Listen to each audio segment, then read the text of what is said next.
What's up, guys? Tom Davis here, America's Canine Educator. If you're having issues or problems or you're becoming frustrated at home with your dog, I'm here tonight to let you know and tell you why that's okay.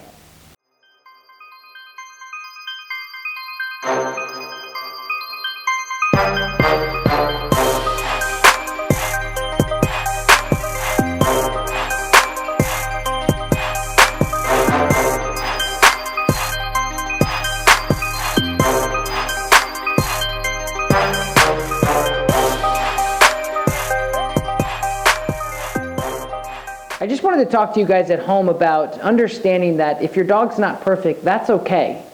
We need to understand that we shouldn't be reaching for perfection.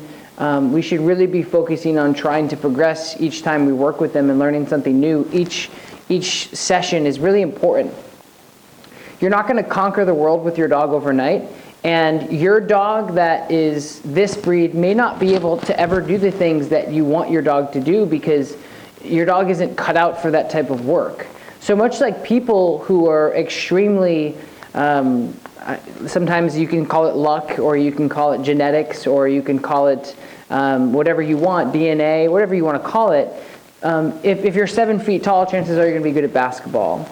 If you're super athletic, you're going to play sports, but sometimes when we're born, we don't get to choose those things, and neither do the people who have us or our parents.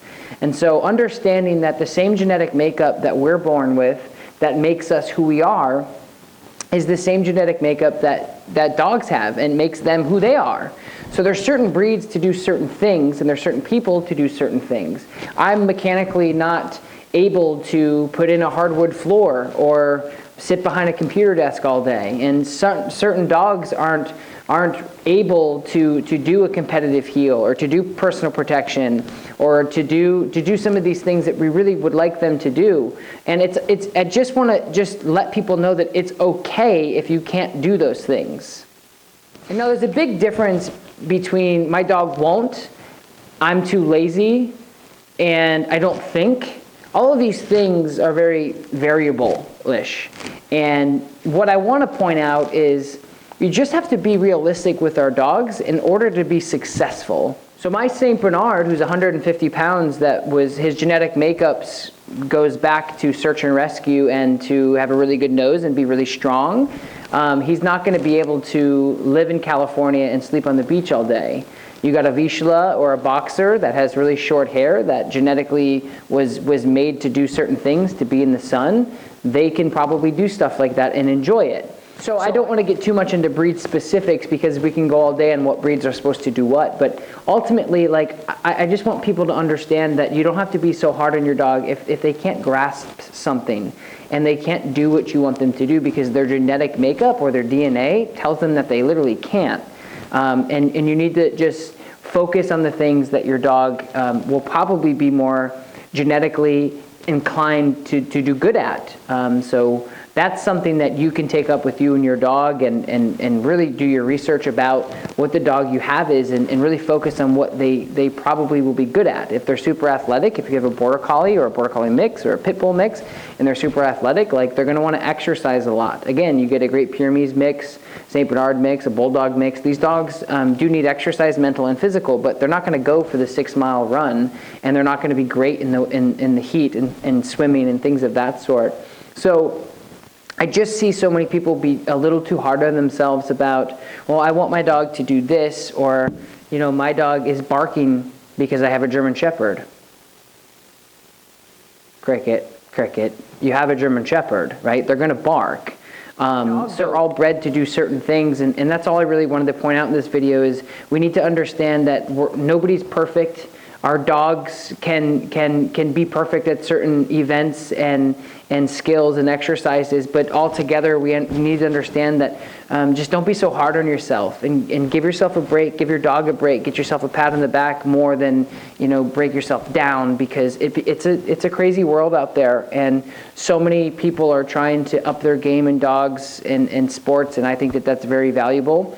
But the majority of dogs, they need their R&R time as well. And I think that that's important to understand that we have to give them a break a little bit too sometimes, and understand your breeds and be fair and be realistic. And I think you'll be more successful if you're more realistic with your dog instead of trying to get your beagle to do competitive obedience slash schutzen slash dock diving slash, you know, showing slash. So just stick to something that your dog's genetically inclined to do. Not that a beagle can't do any of those things, because they can, but I'm just kind of being vague about what I'm talking about. So at the end of the day, I just want people to understand that if you make mistakes, it's okay. And if our dogs fail, that's fine. We're always trying to do better, and the sky is the limit with our dogs. I'm a big advocate of that. However, day-to-day circumstances are very micro compared to the end goal of what we want.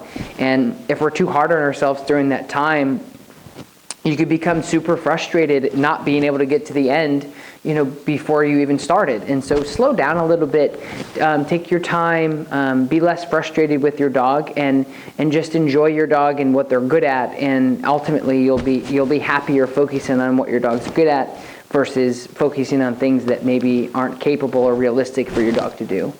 So thank you guys for listening to my quick rant. Share this with your friends. I think it's something that every dog owner should know, or maybe just needs a reminder, and I do too. So that's why I'm making it for myself. Share it with your friends. Don't forget to subscribe to my YouTube channel. I'm doing videos once a week, twice a week. And I hope to see you guys soon. And leave some comments below if you have any other questions or any other opinions. Well, maybe not save your opinions. No, I'm kidding. But if you have any other topics that you'd like me to cover too in the future, just let me know. And I will talk to you guys later. Peace.